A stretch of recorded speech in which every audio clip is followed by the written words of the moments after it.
Hey, I want you all to collaborate. No, you can say that as the leader, but you've got to create the conditions that foster that. Ending homelessness, solving homelessness, in most cases, it's both an individual act and it's a system act.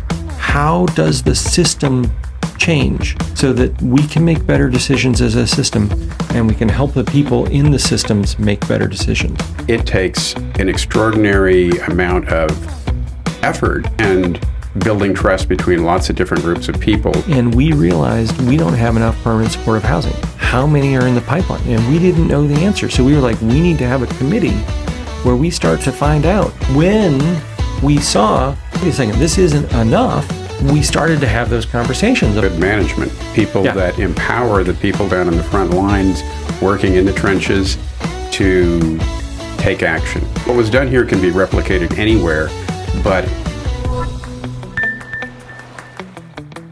thank you so much for clicking on this video. It means you care about affordable housing and want to learn how you can support your community.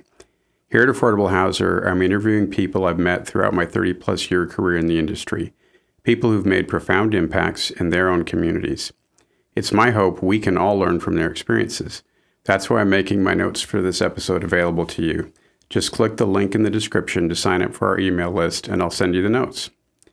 This series is focused on interviewing a group of people who were leaders in Houston during a time where we were able to dramatically decrease homelessness in our city. This episode is part 2 of my conversation with Tory Gunsolley, where he outlines 7 keys to Houston's success in reducing homelessness.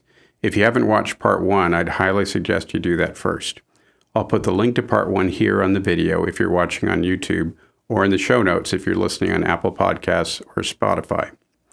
Just as a reminder, Tory Gunsolley is currently the Chief Program Officer for Harris County Housing and Community Development. Today, we'll discuss a time period when he served as head of the Houston Housing Authority. Tory is a sort of technocratic genius with a real heart for the people we serve. He's a great leader with a deep reservoir of knowledge gleaned from tackling seemingly insurmountable challenges successfully. In this conversation, we'll go over keys 3 through 7 of his 7 keys to Houston's success, starting with number 3, collaboration. Let's jump back in. We have built the experience and the credibility and the trust within the team that we can really partner, we can really collaborate, we can depend on each other. And this is when I talk about collaboration, and I've talked to other folks and they're like, oh, yeah, well, yeah, we collaborate. I mean, we always collaborate. Which is another one of your hallmarks. Leadership from the top, low ego, data-driven decisions, and now we're on to collaboration. Collaboration. And it's like, you need to understand the depth of the collaboration before you just say, oh, yeah, our community's got collaboration. And it's like, when you start to spend some time, and we've had a bunch of folks come to Houston to see what we do, and you begin to experience the collaboration, I think that's when people go, okay, we're not quite there yet. How do you achieve that kind of collaboration?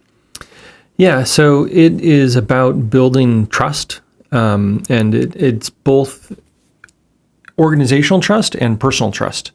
So the organizations need to learn to be able to trust each other and work with each other and know, hey, when I ask organization to do X, Y, and Z, they do X, Y, and Z, and they don't leave me hanging. And I think going back to the idea of like, how deep was the collaboration? How deep was the trust? I remember Mandy from CSH calling me saying, I've got a big ask, and we need to have a meeting for a big ask. And I was like, all right. And so she came in and she made her ask, and it was her and a couple of CSH staffers, and they were like, what do you think? And I was like, you guys are not thinking big enough. You needed to ask me for more. You need a bigger ask? Need a bigger ask. And I gave him more than he asked for. And that was kind of like when they were like, oh, Tory's on board with this. We can ask him for more. That wasn't really a big ask. And that's when you've got that level of trust where you're kind of like, okay, yeah, this time, really? I'm going to ask you for a big ask this time, but it's really going to be big. Cool. So that's how you build the trust and the collaboration is by creating trusted partners individually as well as organizationally. So people feel safe asking for big things of one another, Yeah. and then the trust builds when that's received well, and there's performance. Yeah. And then it goes back and forth, and it goes then back the and trust forth. just builds and builds and and builds. And it's kind of like, hey, I will do big things for you. You will do big things for me. And the things that are small things, it's like they just get blown out of the water of like, we don't even care about that. Of like, so the housing authority hosted this big room for everybody.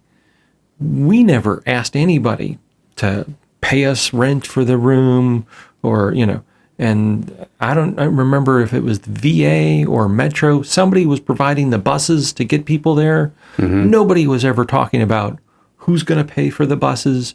It was kind of, like the old stone soup of like, everybody's just bringing what they have and nobody's looking to get paid for their contribution to the soup.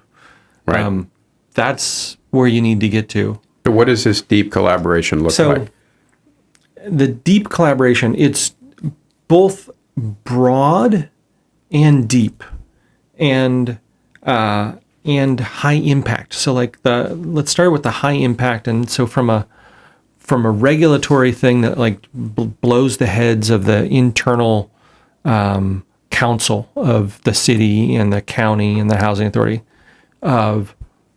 we created a pipeline committee to say we need to understand how many permanent supportive housing units are going to be built over the next 5 years, and we need that number to be, I think it was 2,000 units or 2,500 units. I don't know if you remember. And let me say too, for our listeners, a permanent supportive housing unit means an apartment unit that is available to somebody who is chronically homeless, where a rent subsidy is provided, but also really robust social services are provided to help the people be successful there. Our initial goal was 2,500 units that were needed. Yeah. And so you were on the pipeline committee. I was on the pipeline committee. Some others were on the pipeline committee.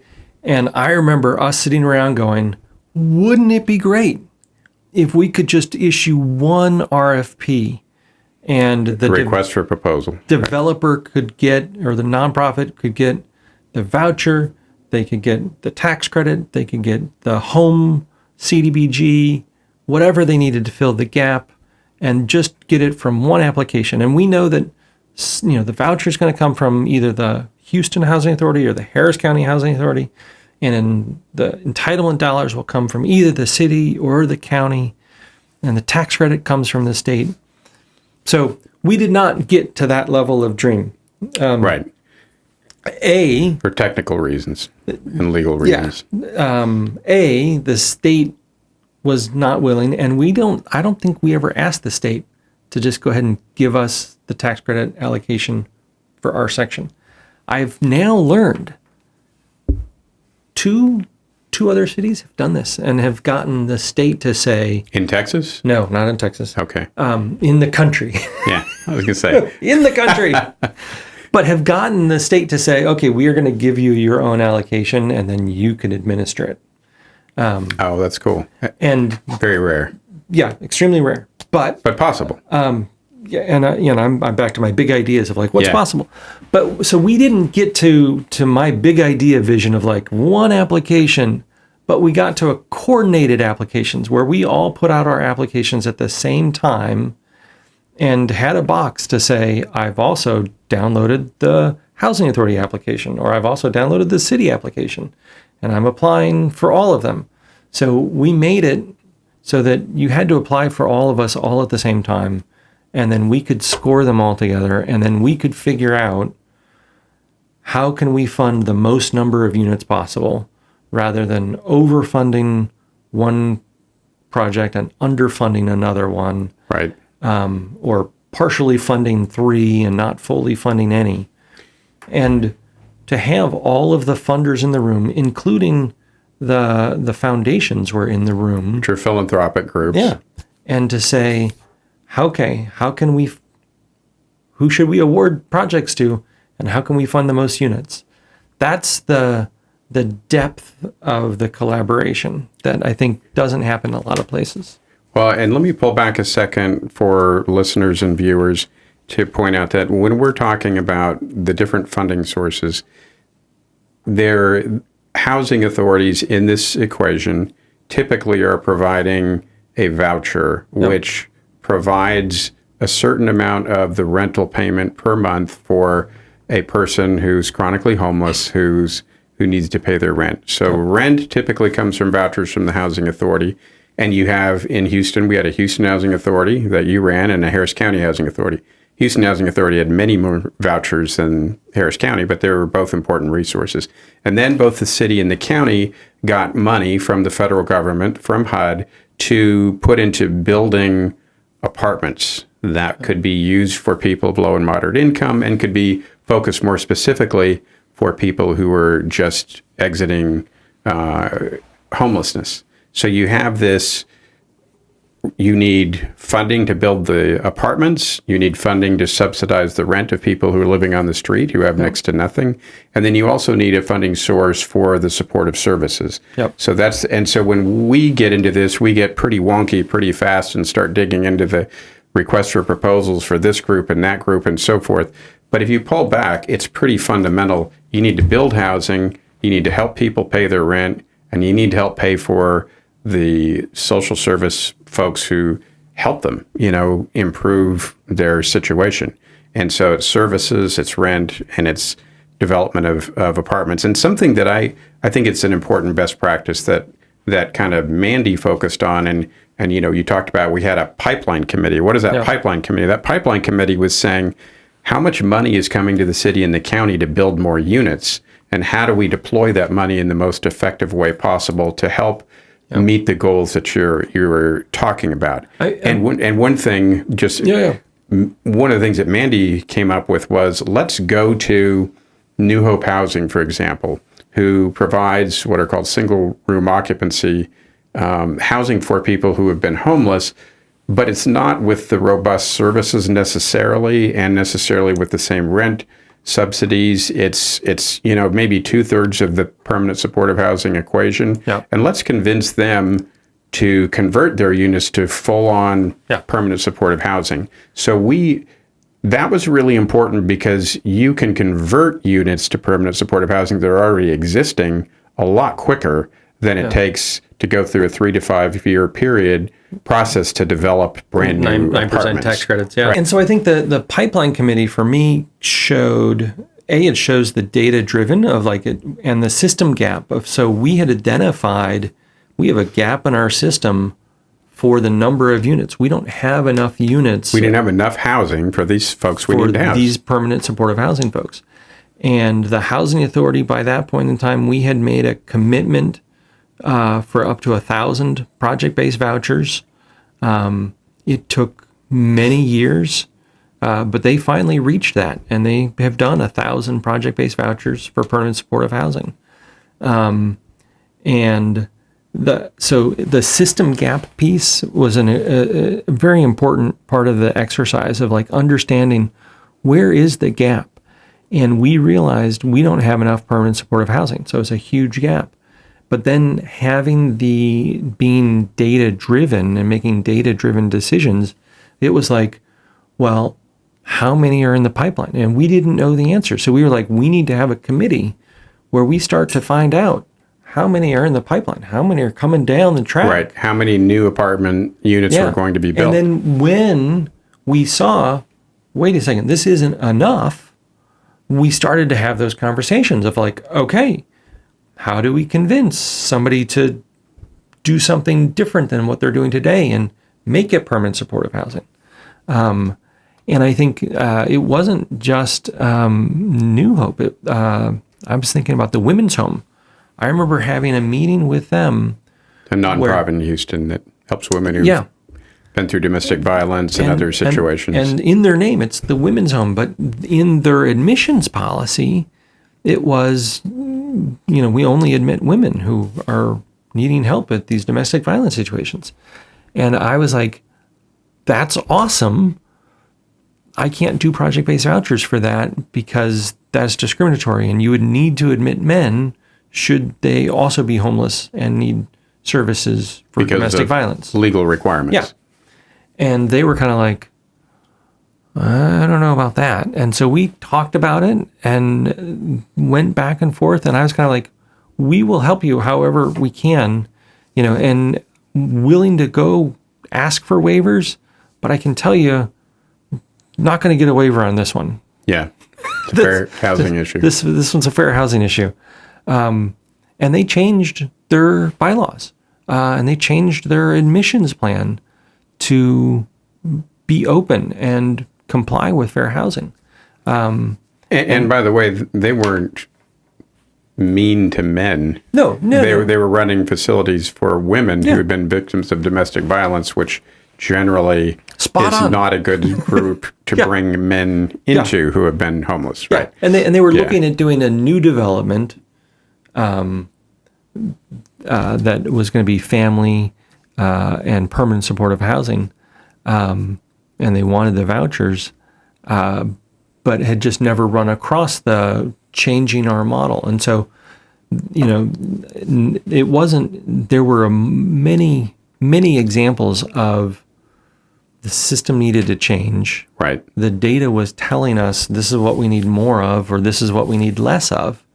And we saw from a system perspective, we need less shelter, nightly shelter, and we need more permanent supportive housing. And we made decisions telegraphed well in advance. We're not going to keep funding shelter, and we're going to start funding more permanent supportive housing. Right. And you're telegraphing this to nonprofits that have been in this business running for the decades, shelters, right? yeah. And we're saying, if your only business is running a shelter, you need to understand we may not be able to fund you. We, the Continuum of Care, may not be able to continue to fund you. And maybe the foundations will keep funding you, but this went back to that high level of collaboration. Let me stop for just a moment to point out what a continuum of care is, right? Because to most people that means nothing, right? Continuum care is a term that HUD came up with, and HUD had at that time about 2.4 billion a year that they would allocate for services to help people experiencing homelessness all over the country. And what HUD did was they said, you need to set up some little groups called continuums of care. And I talked to Mark Johnston about the genesis of this. Yeah. And I said, and so these were just, basically they would say, Houston, Harris County metro area, you need to have your own continuum of care. And you need to have a little board where you have the representatives from the county and the city and the nonprofit sector, mental health facilities, and agencies, et cetera, all on this board. And as a lawyer, I sat on the Continuum of Care board in Houston, and it drove me nuts because I'm like, this isn't a real legal entity. This is not incorporated. There's no articles incorporated. There's no bylaws. What the heck is this Continuum of Care? And people are going and they're voting and they're making decisions. And I asked Mark once about this. I said, what is a continuum of care? What is an organization that's not an organization? That's right. This drives me nuts. And he said, we just made it up. Yeah. We just knew that counties and cities frequently, for example, don't cooperate, which was completely the case in Houston and Harris County. And we decided if cities and counties wanted our money, we're going to make them cooperate, and we're going to make them create a continuum of care. And some are incorporated. They create a legal entity. Some don't. But so continuums of care are all over the country.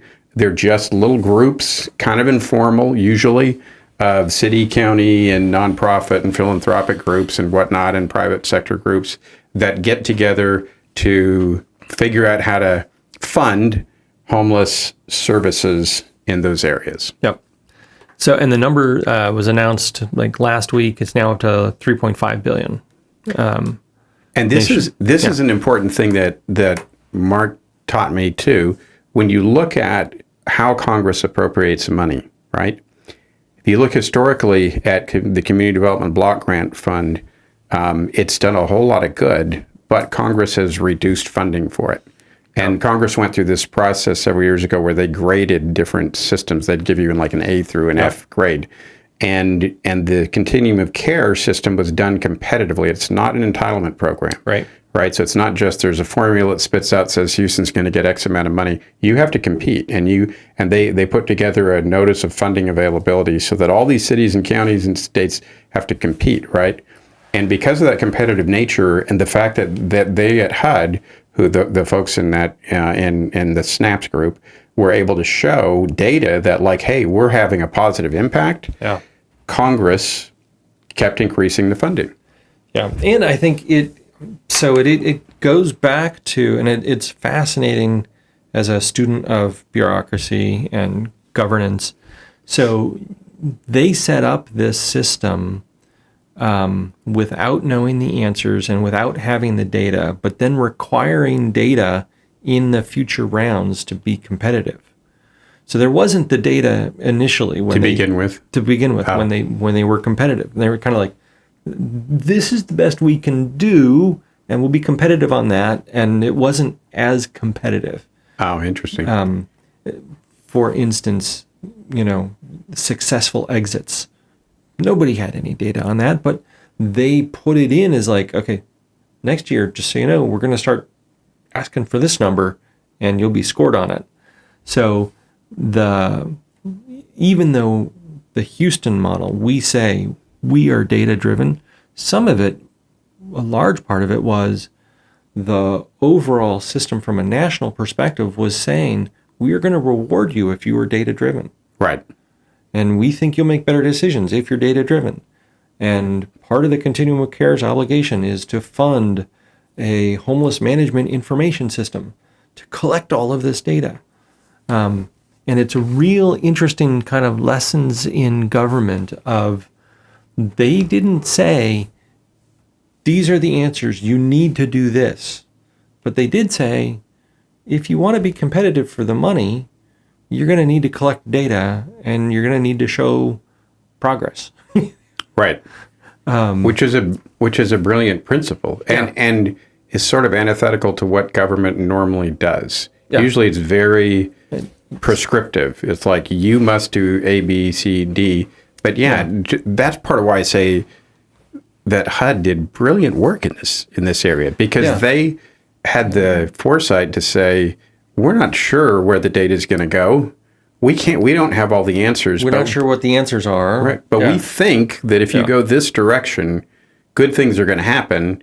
Yeah. But you need to measure it. You need to show us measurable data or information to show, so that we can gauge whether the right things are happening. And then what they would do is take that notice of funding availability every 2 years and tweak it and say, oh, the data is showing that rapid rehousing works really well, or transitional housing isn't working as well, or isn't as cost effective as people would like to hope or think, and different. So, to me, it's a fascinating area to study. And I think we're going to find another, I hope there's people that will study some of the pandemic funding, because you had one-time funding come out with super flexible rules and very different programs than, it's like the emergency, the emergency voucher program. It was like, it's kind of almost like a Section 8, but without a lot of the rules. Yeah. And it's like, somebody needs to look at that and go, did it work? Did it work?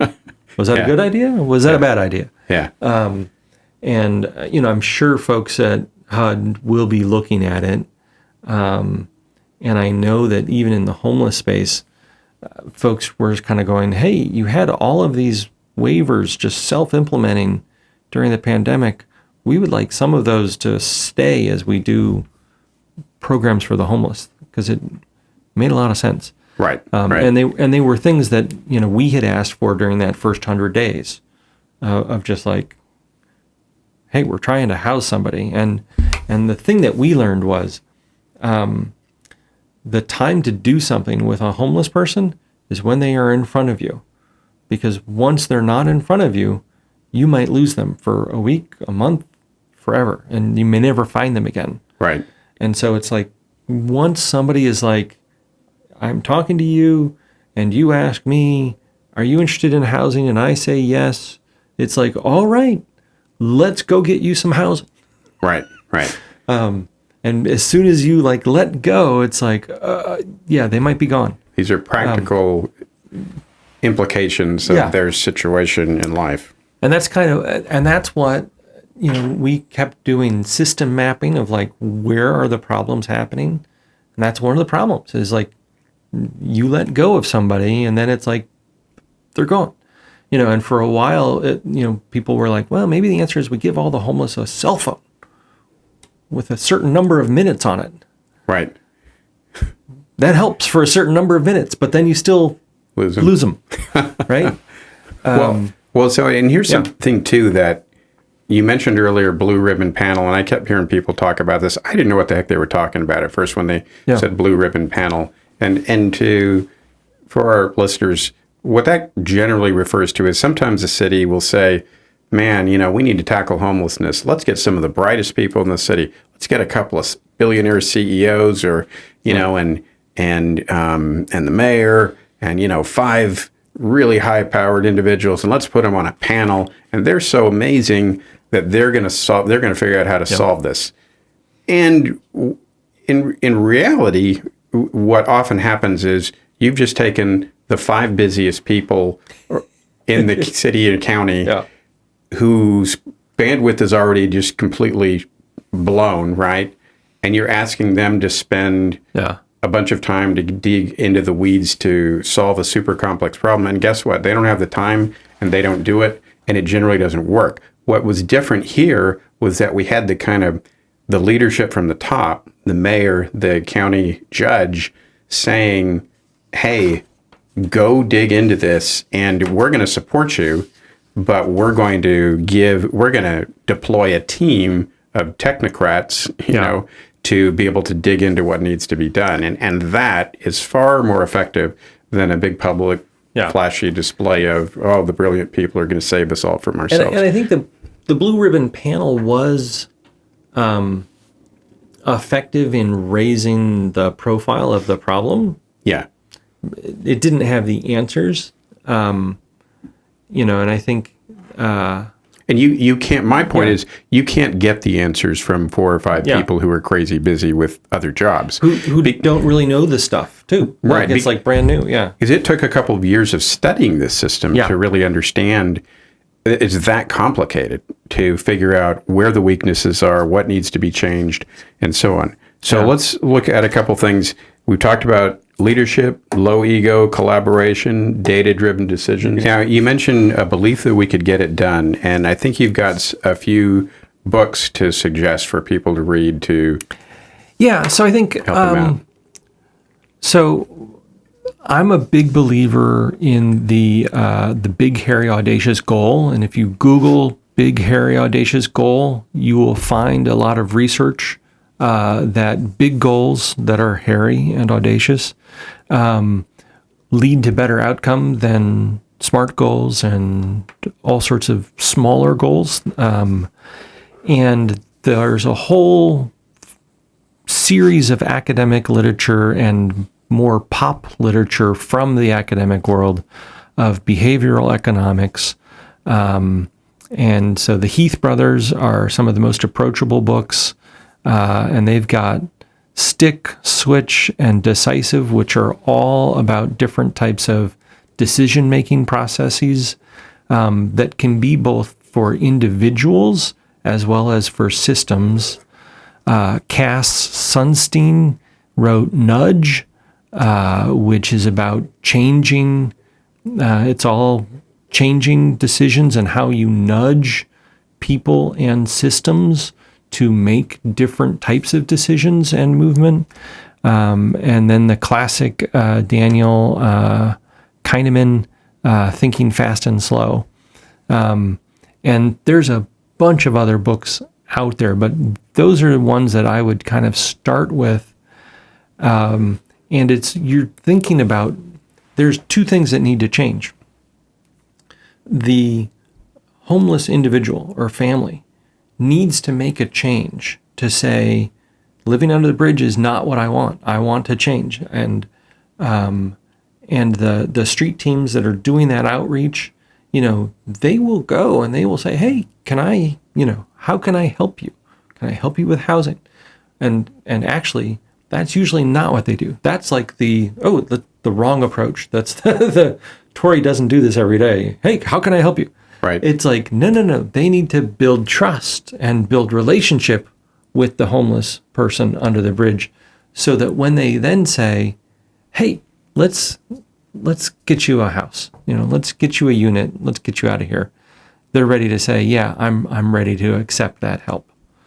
And that doesn't happen overnight with, random person that they've never met before, like coming under their bridge and being like, I'm the voucher goddess, right. just gifting you things. Yeah. It doesn't work. And the same thing is true in the decision-making metrics of systems. And systems need to think about, how does the system change? And that's really what ending homelessness, solving homelessness, in most cases, it's both an individual act and it's a system act. And these types of books and this type of thinking can really help the system thinkers think about, how do we make these changes to our system so that we can make better decisions as a system, and we can help the people in the systems make better decisions. Another one of the key points you mentioned is having key staff and leaders in the right spots empowered to make a difference. Talk a moment about that, please. Yeah, so I think we've talked a lot about leadership, but I think it was really critical for our system that key people were identified as having a system-wide role.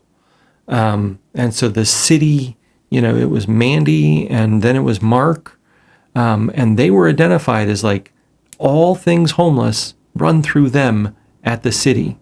And our housing authority had enough that we had Jessica, and everybody knew Jessica, all things homeless and housing authority. And there were so many meetings, and this goes back to collaboration. You had to be in the room and you had to spend time, that I knew I didn't have the time to be there. Mark didn't have the time to be there. So it was like, we need Jessica there. And she would be able to build the trust, and then share that trust of like, okay, they trust Jessica because she's been in the room all of this time. And if Tory says something to Jessica, she can pass it on and they trust what she's saying. And so it was about having those key people who would have the time and the scope of their work to say, if it's related to homelessness and the housing authority, Jessica is doing it and everybody knows they can do it. And that consistency built credibility. Same thing at the city. Everybody knew you go to Mandy or then Mark and they would get you the answer and they could build that trust and that stability. And I think those were key roles.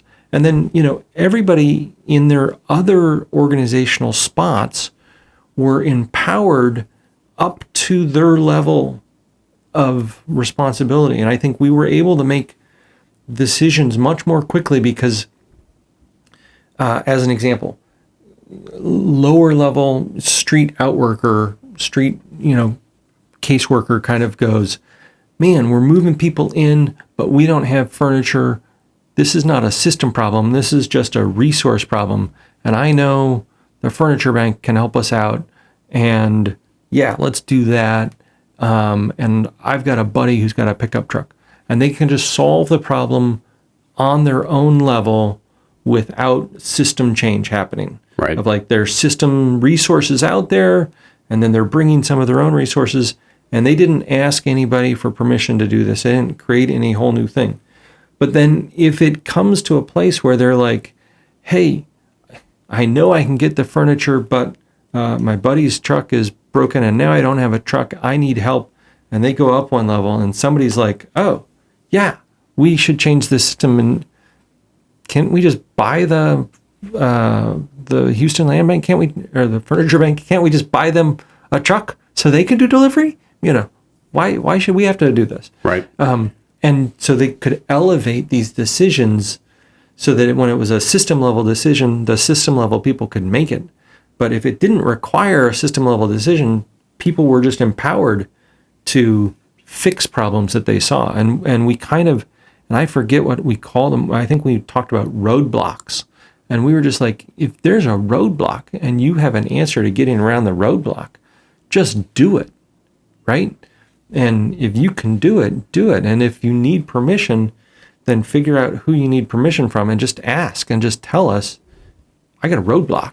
So that requires good management, people that empower the people down in the front lines, working in the trenches to take action. And in some organizations, management just won't give them that latitude, right? Yeah. So you have to have that latitude. One of the things I hope people understand, too, is that while what's happened in Houston is a demonstration of what is possible, and it is achievable, don't think that it's easy, right? I mean, this took a ton of work, and there's a little bit of capturing lightning in a bottle in terms of having the right cast of characters.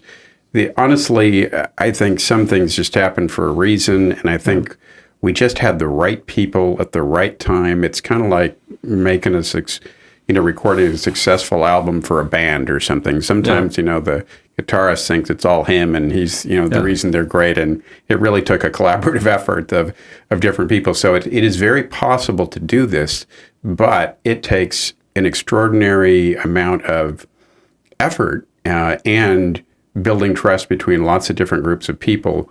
And so you can do it. What was done here can be replicated anywhere, but it doesn't come with like a lick and a promise and just like, hey, I want you all to collaborate. No, you can say that as the leader, but you've got to create the conditions that foster that. Yeah. And you've got to hire the people necessary who are going to work collaboratively. If you hire, if we'd had a couple of knuckleheads in the mix that didn't want to work with the rest of the team, it could have really inhibited our efforts. So it can be done, but it really takes deliberate effort.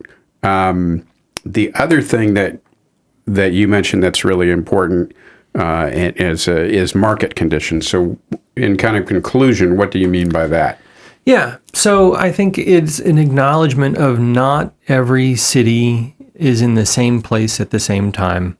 And I think the market conditions, from 2012 to 2017 in Houston, we could build relatively cheaply and relatively quickly, was a part of our local market. Now, we still felt like we didn't have enough money in the system, and we had challenges with adding permanent supportive housing funding to our system, and that's where our big system gap is. But, I have done some work in California. Very different market. A, everything's a lot more expensive.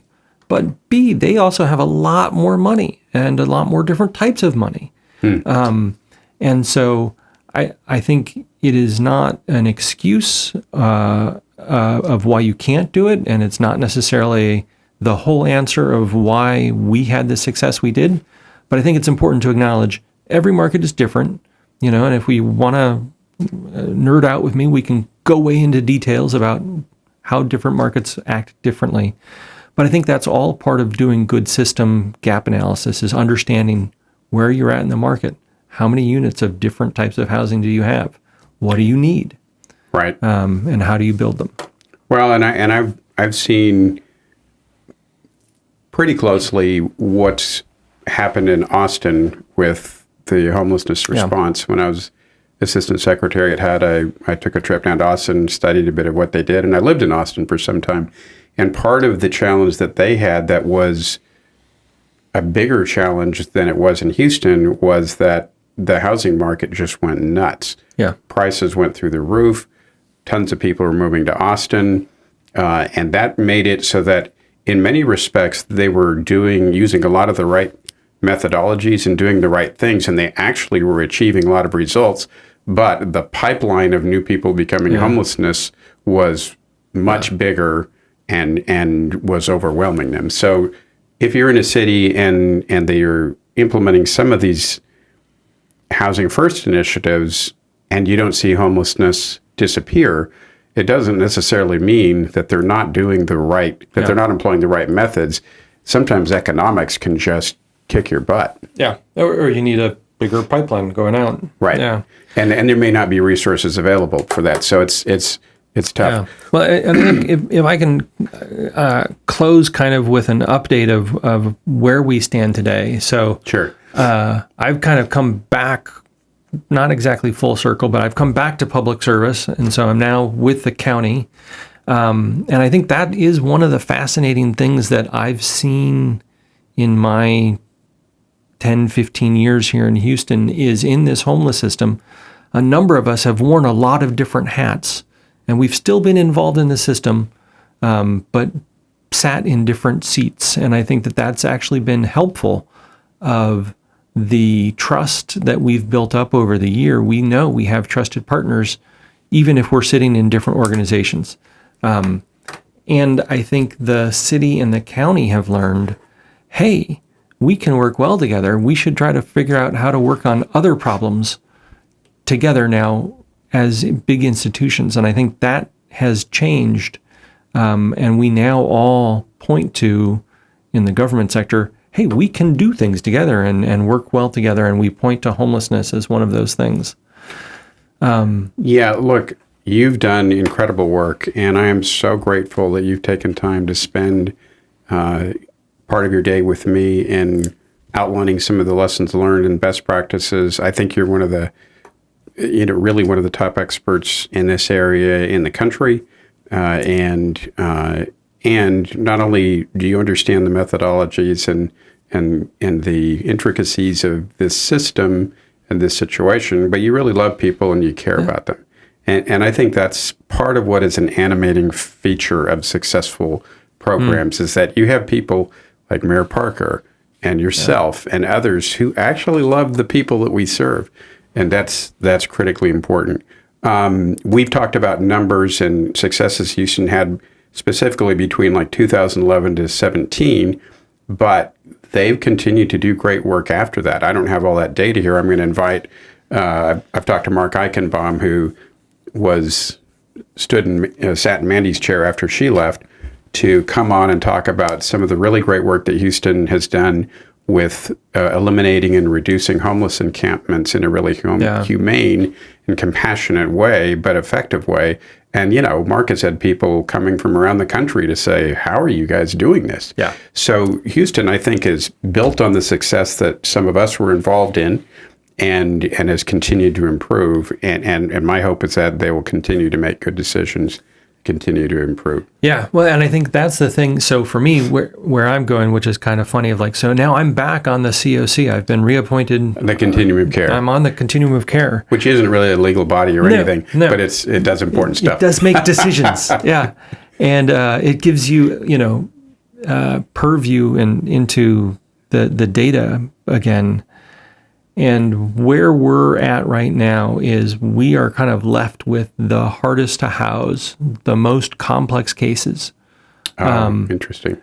We have had the easier cases who are on the street and chronic are all gone. And so what we're left with are the people that they have been talked to time and time again, and they don't want help, or they need more help than the system can offer. And so that is we need to come up with new intervention models that we don't have yet. So it's kind of like, how do you get from, almost there to nobody on the street? And it's like, now you're left with the really, really complex interventions. We've seen COVID spike in rents and evictions, and the potential for more homeless being added to the system, like you were talking about in Austin, is starting to happen here, or has happened here. And we have a cliff coming we've had all of this one-time funding related to COVID and ARPA. And disaster recovery. And disaster Community recovery. Block grant, disaster recovery funding, $1.1 billion. Yeah. And all of that is about to be over. Yeah. Now, I should stress that $1.1 billion was not all dedicated to homeless initiatives. But yeah, there's been an unprecedented amount of federal funding available in the last money in the pipeline 5 years. that Right. And it's coming to an end. that could be spent on a lot of different things. But as a bigger system, homelessness has been a part of the conversation. So the homeless system had seen a lot more money coming to it in the last 5 years. And right now we're kind of all looking at it like going, whoa, 24, 25, 26. It's going to stop if we don't find some sort of city or county philanthropy replacement to step up and say, we need to keep funding some of this stuff that we all thought was one time, because otherwise we might have a big reversion and a big spike in numbers. So that's kind of, that's my downer message to end on, of like, the work is not over. The work continues. Yeah. Well, and it's kind of this living thing that you talked about at the beginning of like, how do you really say that you end? It's like, well, you don't. You build a system that can address the problems of the day. right. And it's important to be realistic. Yeah. That's one thing you learn from this is you can't just kind of go with anecdotal information or, philosophical concepts about what you think sort of should happen. You have to look at what's happening and fix those problems to help those individuals. So my hope is that I'm thrilled that you're back in local government at the county. I think that's the greatest hire they've made since Tau Costas, right? You guys are amazing. And so hopefully we'll find the solutions moving forward, and hopefully we'll continue to have the leadership at the top that will support those movements. I'm confident that we will. But thank you very much. It's been a pleasure spending time with you. Thank you. This has been fun.